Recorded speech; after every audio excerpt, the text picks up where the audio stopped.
So the next version of DMZ has been revealed by Infinity Ward as part of Modern Warfare 4. I can't even hide my excitement at this point. In this video today, I want to discuss some things with you that I hope this new version of DMZ will include. We all know DMZ as it currently exists today can still be a truly incredible experience, but I think we all know it's missing some core features. I put out a tweet the other day with a couple of elements that I think a future DMZ mode would need to succeed, and we're going to talk about those. But for those who don't already know the new details, here's what's coming in the next version of DMZ as described by Activision. DMZ is the definitive Call of Duty extraction experience, a living sandbox where every deployment is a new story.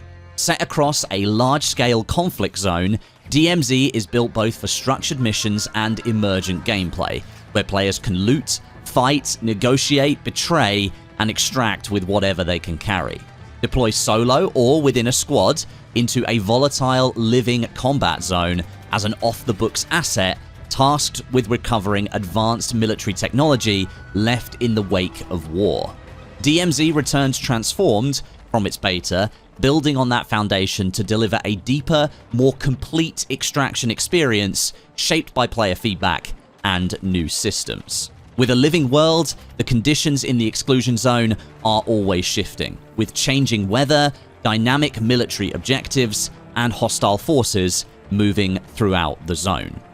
Now, these high-level details will be expanded upon in the near future, June 7th, as part of the Xbox Games Showcase.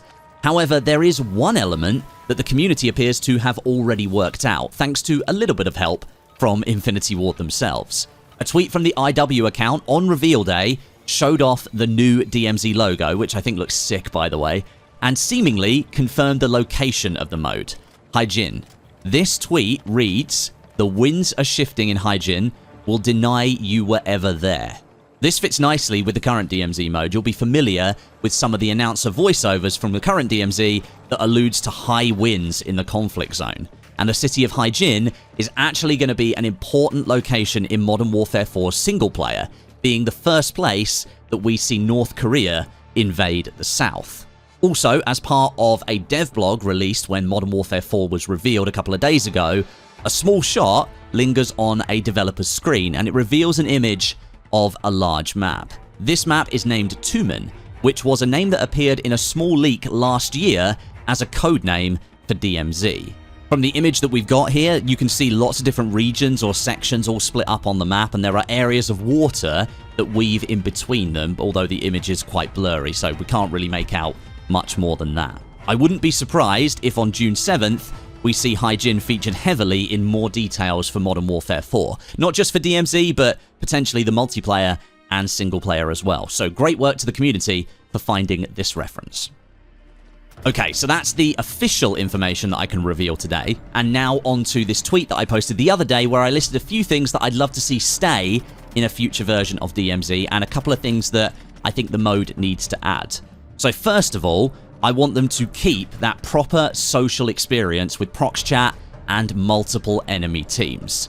This is something that DMZ currently checks the box for, and even back when it first launched in 2022, it kind of nailed without even realizing what it had done at first.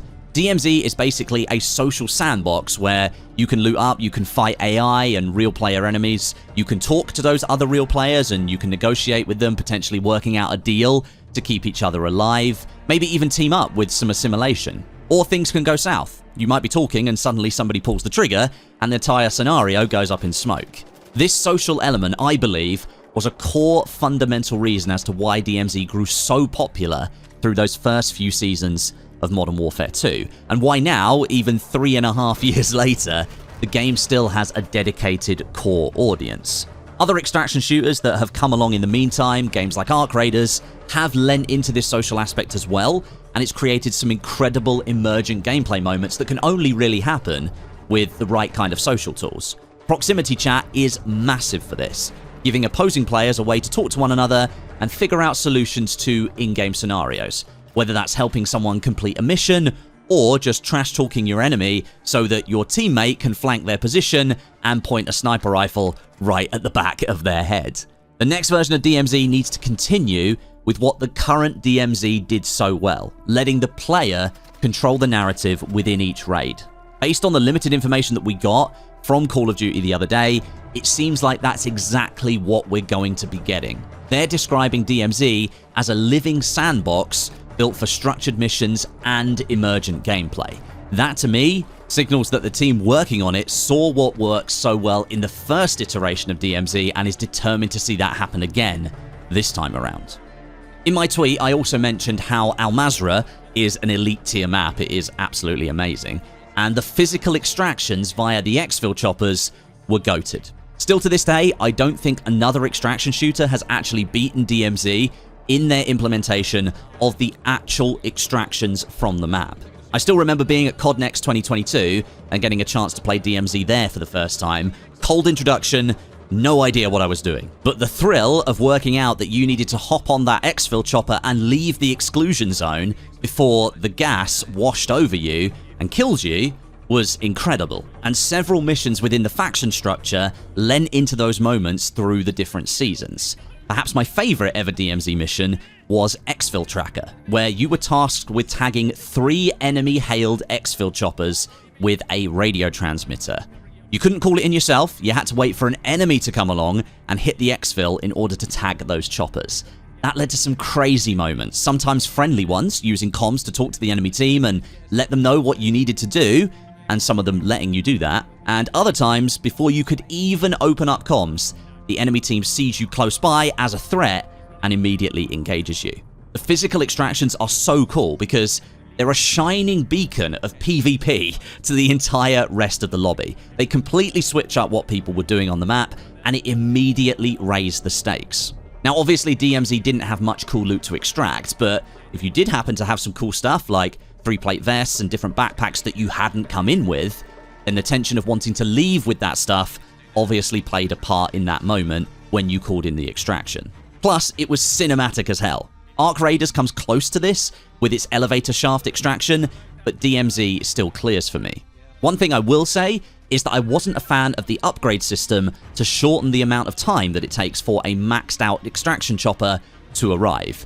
You could level that up pretty fast, and in the end, most players had that enabled, and it meant that the amount of time that you needed to wait for a chopper to spawn and land was incredibly short. So I'd like to see that either removed as a mechanic or the impact of it lessened in a future iteration of DMZ. Who knows what Infinity Ward has planned for this, but I do hope they keep the physical extraction shoppers themselves because those things were just amazing.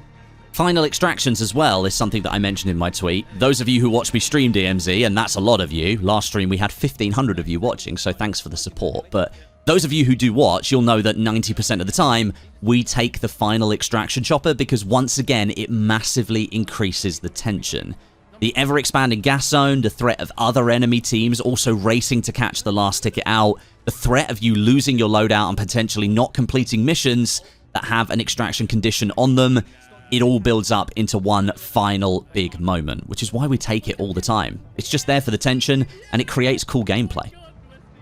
Okay, so those are the core elements that I think DMZ needs to retain, but now on to some elements that I think it needs to add and build upon in this next version.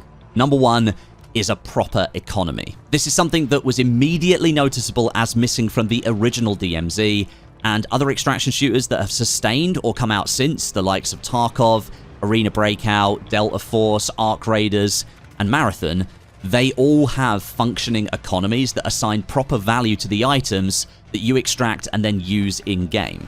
This gives proper meaning to the extraction part of the entire experience, and it leans more heavily into the looting, the missions, the contracts, and the metagame overall, and it can somewhat decrease the reliance on pure PvP gameplay.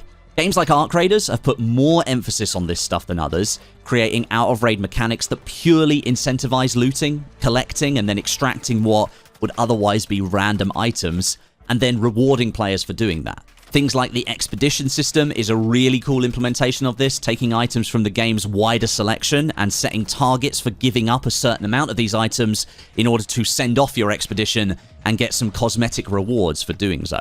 DMZ lacks that currently, and I think the next version really needs to implement that if it wants to create a sense of staying power and rebalance the experience between PvE and PvP. Now, I don't for one second think that a Call of Duty extraction shooter is ever going to reduce the presence of PvP, but the current DMZ lacks the emphasis on PvE in certain scenarios, so dialing that up a little bit would be pretty cool to see.